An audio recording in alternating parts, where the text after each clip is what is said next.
bad. All right, NBA TV deal is the other bit of news we should hit on. So not fully done yet. We don't have press announcements. We don't even know who the third or perhaps fourth partner is going to be for the league yet. Some of the reporting indicates that if there's the league would prefer 3 partners, and it feels like it is down to TNT and Comcast, which would mean Peacock and NBC. What we do know is that Amazon's now involved. And Wes, I thought, in thinking about this, and we had debate's probably strong, but kind of a conversation in our Just Basketball group chat about this. I think something that none of us hit on, that I then read Andrew Marchand at The Athletic, and it made me think about maybe why the NBA is doing this ultimately. And I'm just going to read you what Marchand wrote. I think this crystallizes it. On top of gobs of money, which is really the real reason, but the other reason. From Marchand, quote, "My first takeaway is that Prime Video has emerged as the biggest tech company in sports rights. When this deal is completed, Prime Video will stream games for the NFL, NBA, and MLB, locally in New York with the Yankees, and hold major rights deals around the globe. If it wasn't before, it is now unquestionably must be talked about with ESPN, Fox, NBC, CBS, and TNT Sports as the major live rights players." I think, Wes, we just live in a world where Amazon is involved in this, that people have to get comfortable with that, and I think also they're giving the NBA a ton of money, and I'm also curious to see if the NBA isn't just like something they like use to sell products. I think if you're the NBA, I would hope that you can, like Amazon does I'm drawing a blank on it, but they do a great soccer series, like they do documentaries with teams for a full year. I'm going to look up the name because I'm going to forget it. It's going to bother me if I don't. But if you could get content like that for the league on this platform, I think that's a win for the NBA, on top of, again, that the fact that the check's coming in, and it seems like this is going to be the reality for a decade with this deal structure. Business continues to boom for the NBA, tons of money coming in, and they get to partner with the company I think they deliberately wanted to partner with. This seems just like they're getting what they wanted out of this ultimately, which isn't a real surprise, but I think that's, to me, the highline reaction to this news. Yeah, so from the NBA's perspective, it makes sense. Adam Silver has not made it a secret that he wanted to connect with a streaming platform on this new media rights deal. It's where the money is going. You want to diversify stuff. Go where the new customers are. And the new customers are not on cable. The new customers aren't even on TV packages. Your new customers are online. Your new customers are on Amazon Prime. They're on Apple TV. They're on Netflix. So you gotta meet your customers where they're at, right? And so I think there's a lot of people that are upset that, oh my God, now I have to get Amazon Prime to watch these NBA games. But there's a lot of people who are like, oh my God, finally the NBA is on Amazon Prime. I don't have to go figure out a way to watch, a channel 10 somehow on a weekend. Like, it's so. And by the way, the NBA could care less if anybody's upset by them diversifying. They don't where they're care. putting their games. They don't care. They never will. They're going to trust. If you really care about this product, you'll figure out a way to consume this product. It's the same exact thing that the NFL did, and they had a tremendous amount of success with Thursday Night Football. They had a bunch of success with the Thanksgiving game. Yeah. We're just going to see it more. And so that's the NBA side of it. And I would add, Go ahead. People with the NBA are already, like, the NFL, I understood to some degree why, like, people got annoyed with NFL stuff being on Peacock or Amazon, because NFL games are on CBS and ABC, and, like, they're, like, you need the antennas. You don't need a cable subscription. For the NBA, you have always needed a cable subscription. It's always been an extra step you as a consumer have to take to get the NBA. This is just that in a slightly different view. It's not really that different, ultimately.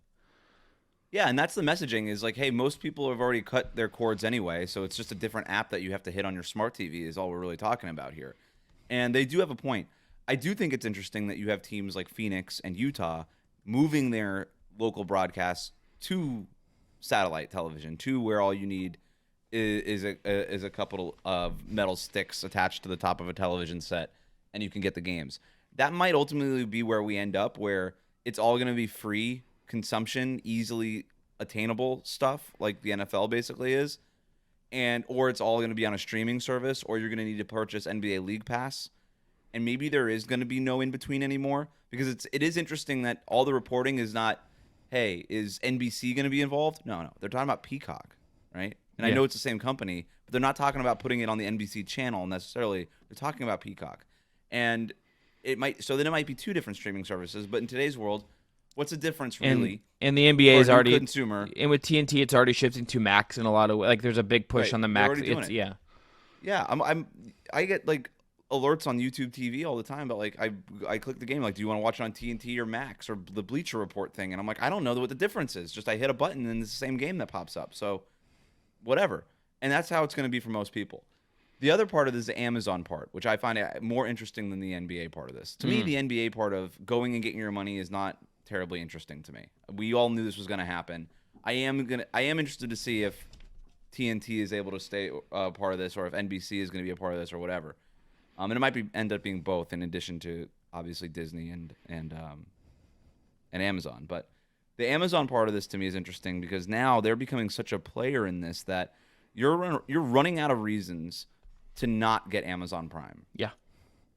If you are a sports fan, you are running out of reasons to not get Amazon Prime if you don't have it already. If you are a big NFL fan, then you probably already got it. But if you're a little bit more of a casual fan and you're like, you know what? The NFL's already on Sundays. It's already on Monday nights. I don't necessarily need it on a Thursday night. I'll just look. I'll find the highlights the next day. No big deal. Well, now they have hockey. They have the soccer thing that you were talking about. They have a bunch of stuff. Yeah. Right? All or nothing. Now is a you're documentary series. Yeah. And now you're gonna have the NBA as a part of this.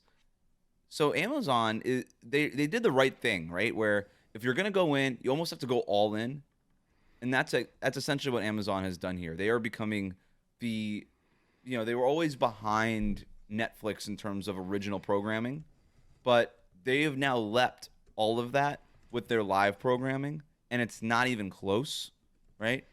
And they're building up the inventory now, where the cool part about a streaming service is that you're not beholden to the cable channel slots, right? Like, obviously, you want to watch these games when they're live, but and they go live when they go live, but you're going to be able to just go ahead and rewatch it if you do miss it, or do all those things.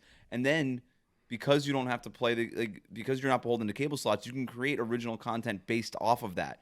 So the same thing that we've heard from ESPN. Why did ESPN succeed? Is because they got the licensing deals, so they were able to do SportsCenter and show their top 10 plays and actually show the plays.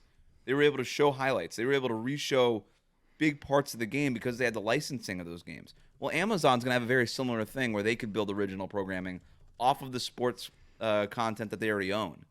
So we're going to see a whole lot of things being spun off of this.